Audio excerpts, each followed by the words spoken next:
Everybody sing that shit.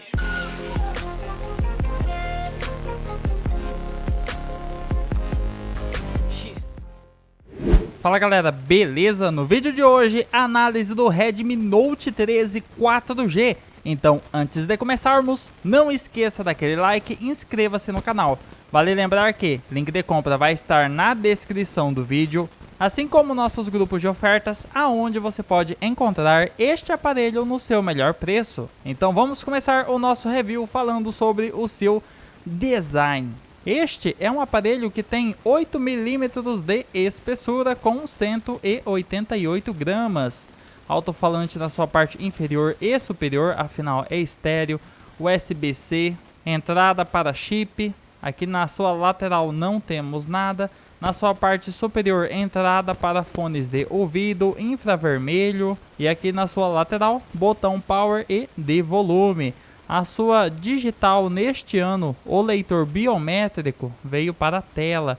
Funciona muito bem. Aqui na parte da sua tela é um aparelho que tem bordas reduzidas para um aparelho desta categoria. Quanto à sua traseira, por incrível que pareça, é plástico.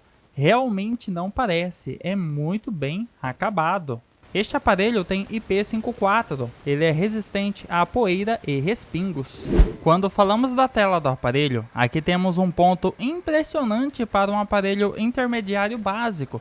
Este aparelho tem uma tela de 6,67 polegadas, rodando na resolução Full HD+, até aí padrão. Porém, tecnologia AMOLED, preto mais preto, branco realmente branco, cores vivas e ainda tem a taxa de atualização da tela em 120 Hz. O maior destaque realmente quando a gente fala de tela é quesito brilho. Ele consegue chegar em 1800 nits de brilho na luz do sol. Então é uma tela extremamente brilhosa, equiparável a vários tops de linha de anos anteriores. E ainda conta com a tecnologia de proteção Gorilla Glass 3. É uma tela incrível, mesmo não olhando diretamente, ela não distorce as cores, ela se mantém fiel.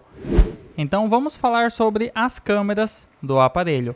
As fotos à luz do dia com sensor principal de 108 megapixels captura fotos bastante competentes. Os detalhes são bons no geral. A grama, a folhagem parecem decentes. Há alguma suavidade em superfícies uniformes, o que é bastante perceptível. As cores são naturais, o que significa que podem parecer um pouco suaves para alguns. O contraste é um pouco baixo e poderia ser melhor. A faixa dinâmica é decente. Já em fotos noturnas com sensor principal de 108 megapixels, captura fotos de pouca luz muito agradáveis. Há muitos detalhes e as fotos são surpreendentemente bem expostas. As áreas escuras são muito bem desenvolvidas, os destaques parecem bons.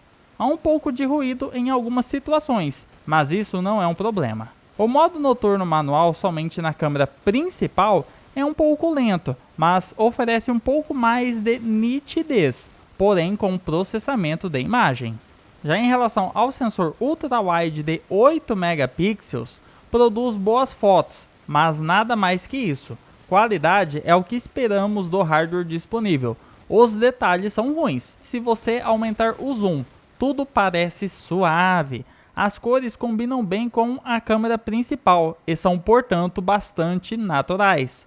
A faixa dinâmica e o contraste são decentes para uma ultra-wide desta categoria. Já em fotos noturnas, em baixa luz, temos resultados medíocres. Algumas imagens com falta de nitidez e ruídos. Como nota positiva, as sombras estão muito bem expostas, assim como os destaques.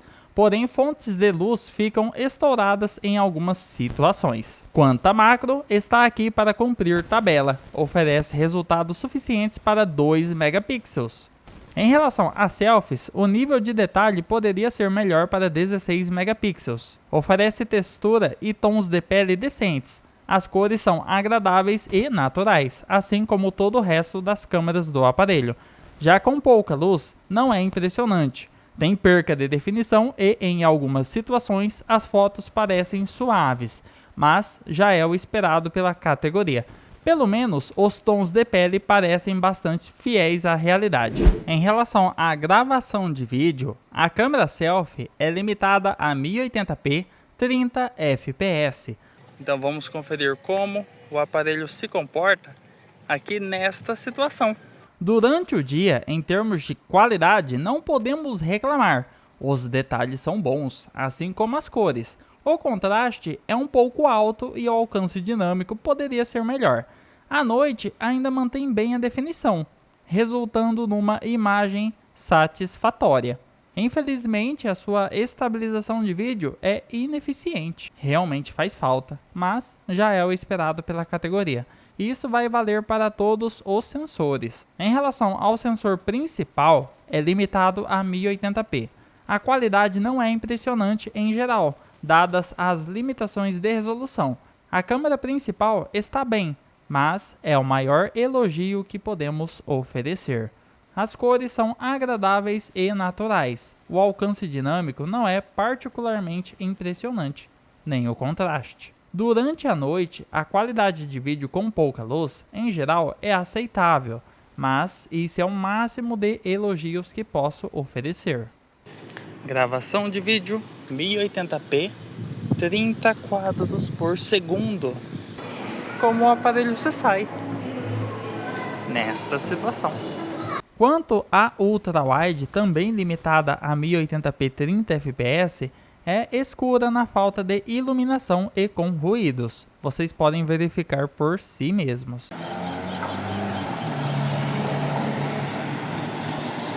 Sua câmera ultra-wide em 1080p, 30 quadros por segundo. Vamos ver a sua estabilização, como o aparelho se comporta aqui nesta situação. Em relação ao hardware do aparelho, aqui temos um aparelho intermediário, básico, Snapdragon 685, basicamente um Note 12 requentado, extremamente parecido em performance. O que isso quer dizer na prática? É um aparelho que atende a necessidade. Você consegue jogar jogos aí desses mais pesados, como aqui o Genshin Impact, nem que seja com a qualidade mínima, mas ele vai rodar. Alguns games você vai até conseguir subir a qualidade gráfica. Eu vou deixar o link aí do teste de jogos na descrição do vídeo. Coloquei o FPS aqui na tela para vocês conferirem. Em termos de jogos, não é um celular gamer, mas ele consegue rodar muita coisa. Aqui o Genshin Impact na faixa aí dos 25, 30 quadros por segundo. Então assim, é um aparelho que dá para jogar alguma coisa. Olha só a minha habilidade. O ponto interessante em relação ao Note 12 é que o Note 13 já começa com 6 GB de memória RAM e vai até 8 GB. 6 GB já atende bem à necessidade. Na tecnologia LPDDR4X. Quanto ao armazenamento, 128 ou 256 GB, UFS 2.2. Felizmente, este aparelho tem entrada para cartão de memória. Vamos iniciar algumas aplicações para vocês verem a sua velocidade. Instagram, WhatsApp, Messenger, YouTube. Apesar de ser um aparelho básico, é um aparelho responsivo. AnTuTu Benchmark, cerca de 330K no AnTuTu. É um aparelho aí que oferece o suficiente para uma boa experiência. Mas lembre-se que é um aparelho intermediário básico. Multitarefa funciona bem, como vocês conferiram. Lembrando que anteriormente o Genshin Impact estava com gráfico totalmente no mínimo. Abrimos aqui o Call of Duty para vocês conferirem o seu desempenho. FPS aqui em tempo real. Estamos com uma configuração gráfica um pouco mais alta para vocês conferirem o seu poder. Qualidade gráfica muito alto, taxa de quadros em médio. Se a gente colocar a taxa de quadros em alta, a qualidade gráfica vai descer. Então vamos colocar mais alta aqui para realmente exigirmos, enquanto a gente fala sobre seus dados. Em relação ao sistema, este aparelho já vem com a MIUI 14 Android 13. Em breve vai receber um novo sistema da Xiaomi, o HyperOS. Bom, em relação ao desempenho, temos aqui 30, 40 quadros rodando nesta configuração. Se a gente reduzir o gráfico, ele chega assim nos 60 quadros por segundo, estáveis. É um aparelho que dá para jogar bastante coisa, né? Em relação ao sistema, este aparelho vem com Dual Chip 4G, afinal esta é a versão 4G. Ele tem Wi-Fi 5 GHz, Bluetooth 5.1 e rádio FM. Em algumas localidades do mundo, existe versão com NFC. Em relação à sua bateria, ela tem 5.000 mAh. O que isso quer dizer na prática? Eu tenho um vídeo aqui no canal, teste de bateria. Coloquei vídeo no YouTube e deixei rodando sem parar, ali no Wi-Fi ativado, né, rolando playlist. Ele conseguiu 11 horas e 23 minutos. É um tempo ok. Poderia fazer mais sim. Afinal, o Note 11, por exemplo, conseguia mais tempo de tela do que ele. Mas aí a gente tem que levar em conta o seguinte: este aparelho tem um brilho incrível de tela, então justifica o seu maior consumo. A tela é mais brilhante, mas na prática você vai conseguir sim um dia aí de boa, fora da tomada. E ainda tem o carregador rápido de 33 watts de potência. Leva o aparelho de 0 a 100% em 1 hora e 20 minutos aproximadamente. Declarado pela Xiaomi, é 1 hora e 10. Em relação à qualidade sonora deste aparelho, realmente espetacular para um aparelho desta categoria. Afinal, estéreo, 2 saídas de som e com a equalização Dolby Atmos. Eu vou colocar o aparelho diretamente no microfone para vocês terem uma ideia da sua qualidade.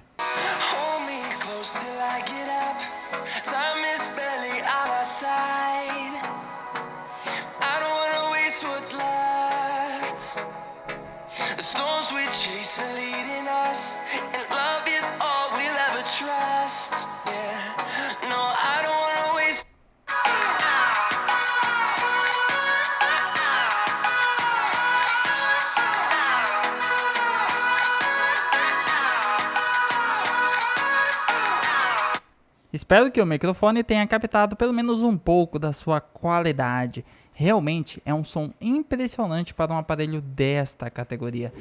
Então vamos chegando na minha conclusão. Prós e contras do Redmi Note 13 4G. Ponto positivo, eu realmente achei esse design muito bem acertado aqui na linha do Note 13. Para ser exato, toda a linha Note 13 está com um design realmente sensacional. Além disso, ele tem a proteção IP54, resistente a poeira e respingos. Outro ponto positivo, o seu leitor biométrico na tela. E a sua tela é muito brilhante, tem a proteção Gorilla Glass 3. É AMOLED, as suas bordas são realmente finas, o seu alto-falante é estéreo com a certificação Dolby Atmos, o seu carregador é muito rápido, 33 watts de potência. Um ponto a ser observado é que o aparelho não é esquentado, ele é bem tranquilo em relação a temperaturas e sua câmera tem um excelente desempenho. Na minha opinião, para um aparelho desta categoria, a sua câmera principal é a selfie. Quanto a pontos negativos, infelizmente não há suporte para reprodução de vídeo HDR, o que é comum nesses aparelhos mais básicos da Xiaomi. A sua duração de bateria também poderia ser melhor, como eu disse anteriormente, mas isso é justificado graças a seu brilho que é extremamente forte. O seu desempenho em geral é mediano, infelizmente não é um upgrade para quem tem um Note 12, é basicamente o mesmo processador, mas para quem tem um Note 10, aí sim, justifica pegar um Note 13. E o último ponto negativo é que a sua gravação de vídeo infelizmente é limitada a 1080p, 30 quadros por segundo. Não sei sinceramente por que a Xiaomi fez isso, afinal o próprio Note 8, Note 10 gravava em 4K. Ou até mesmo Full HD 60 fps, coisa que não existe mais atualmente nas linhas de aparelhos básicos da Xiaomi. Então, no final das contas, é um aparelho bem acertado, tem sim seus prós e contras, e essa é a minha opinião sobre o aparelho. Se você tiver interesse na compra deste aparelho, eu vou deixar o link de compra na descrição do vídeo. assim como nossos grupos de ofertas, aonde você pode encontrar este aparelho no seu melhor preço. Se você curtiu o vídeo, deixe aquele like para comprar alimento, inscreva-se no canal para acompanhar os novos vídeos e até o nosso próximo vídeo. Tchaca, tchaca.